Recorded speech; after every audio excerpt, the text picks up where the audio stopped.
Existem grandes chances de que você já tenha ouvido e talvez até usado o termo sofista, e com certeza de uma forma bem negativa. Mas sofista em sua origem deriva das palavras sabedoria e sábio. A grande questão é como uma palavra tão positiva acabou ganhando um significado totalmente negativo ao longo do tempo. É como dizem, a história é escrita pelos vencedores, e nesse caso não é diferente. Os vencedores aqui são basicamente Platão e Aristóteles, e os sofistas são os perdedores.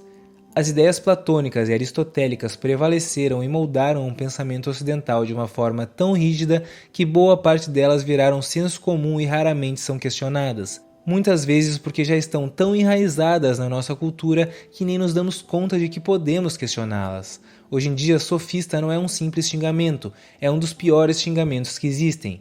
Quando alguém te chama de sofista, ele não questiona só a sua capacidade intelectual, mas a sua honestidade intelectual. O que normalmente as pessoas não sabem nem procuram saber é o que exatamente significa a palavra sofista e por que ela virou um xingamento.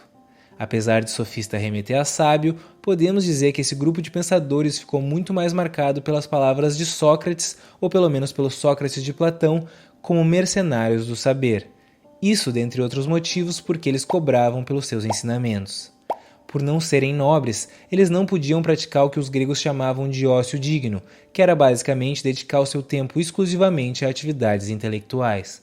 No fim, eles ficaram tão estigmatizados que chegaram ao ponto de sequer serem considerados filósofos, pelo menos na visão platônica. Mas é óbvio que Platão e Aristóteles criticavam os sofistas por cobrarem pelas aulas. Os dois eram membros da aristocracia, os dois tinham escravos, os dois definitivamente não precisavam se preocupar com dinheiro e podiam dedicar suas vidas integralmente às atividades intelectuais. Podemos questionar se Sócrates também se encaixaria ou não nessa descrição, mas a verdade é que sabemos muito pouco sobre a sua vida para afirmar qualquer coisa. O que é inquestionável, se olharmos além do senso comum e sem tomar um lado nessa briga, mas se atendo aos fatos, é que os sofistas tiveram um papel fundamental no desenvolvimento filosófico ocidental.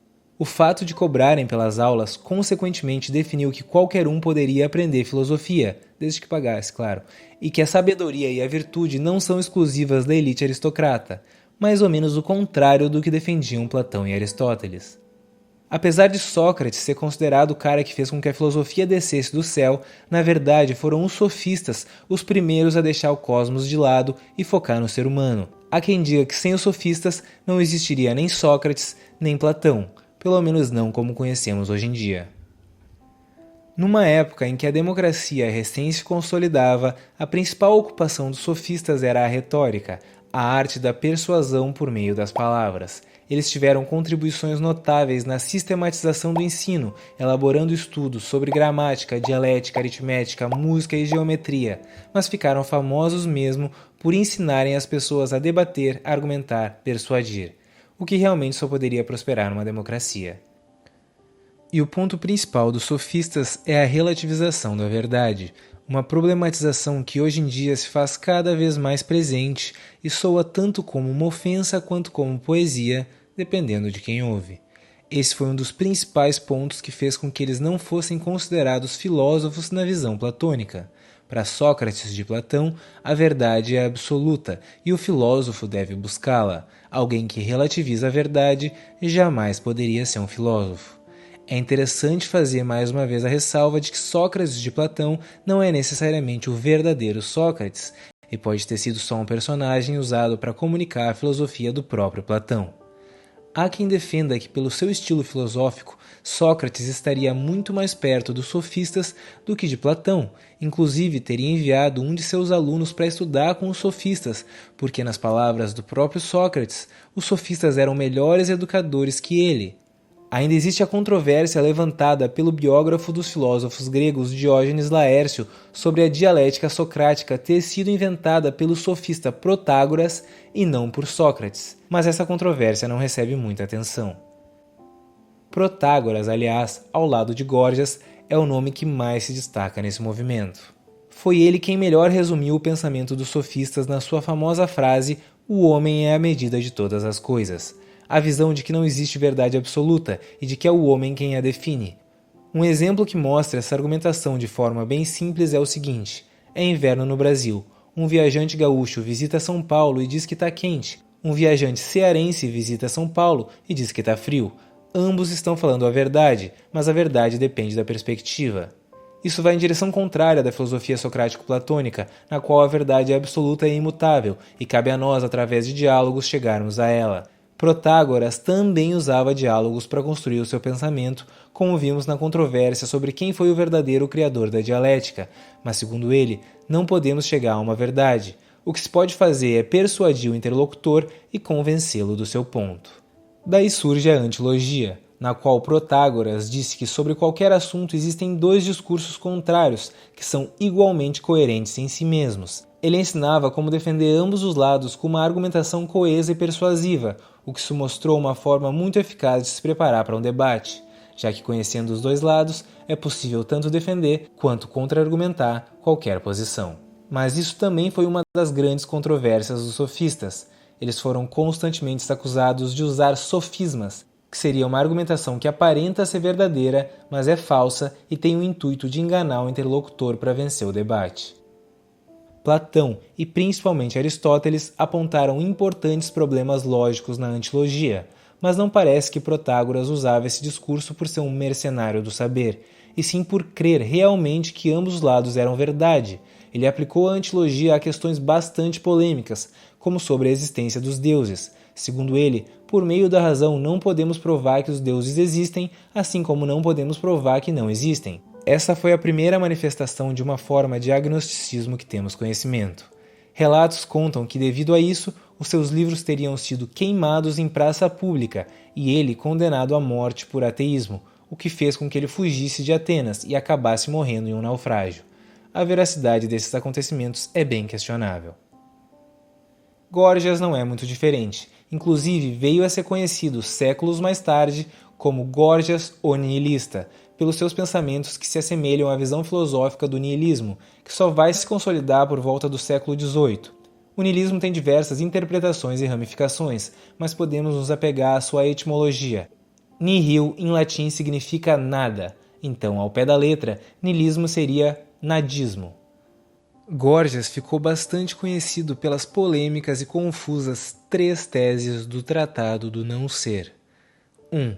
Nada existe. 2. Mesmo que algo existisse, não poderia ser conhecido. 3. Mesmo que algo existisse e pudesse ser conhecido, não poderia ser comunicado. Isso é provavelmente uma resposta direta a Parmênides, que disse: o ser é, o não ser não é. Porque é impossível falar sobre o nada, é impossível pensar no nada, a partir do momento que pensamos já deixa de ser nada. Górgias vai mostrar de uma forma meio complexa que é possível criar um argumento para defender qualquer posição. Parece papo de louco, mas faz sentido. É mais ou menos o seguinte. 1. Nada existe. Se algo existe, ou ele foi gerado, ou ele não foi gerado. Se ele foi gerado, então é porque antes nada existia. Logo, nada existe. Se algo não foi gerado, então ele não existe, porque não foi gerado. Logo, nada existe. 2. Mesmo que algo existisse, não poderia ser conhecido. Se podemos pensar em um unicórnio, em dragões ou em quaisquer outras coisas que não existem, como podemos conhecer aquilo que existe de verdade? Como saber a diferença entre o que existe e o que não existe, já que conhecemos no nosso imaginário tanto o que existe quanto o que não existe? E se o que não existe pode ser pensado, o que existe pode não ser pensado. 3. Mesmo que algo existisse e pudesse ser conhecido, não poderia ser comunicado. O que existe no nosso interior só existe no nosso interior. Nada do que conhecemos pode ser comunicado. As palavras são só representações, e se são representações, não são fidedignas, são versões. Logo, nada do que poderia ser conhecido poderia ser comunicado. É mais ou menos como quando sentimos algo, mas não conseguimos expressar em palavras. Abre aspas. Assim como a visão não conhece os sons, o ouvido não ouve as cores, mas os sons. Quem fala expressa bem um som, mas não pode falando expressar uma cor ou uma experiência.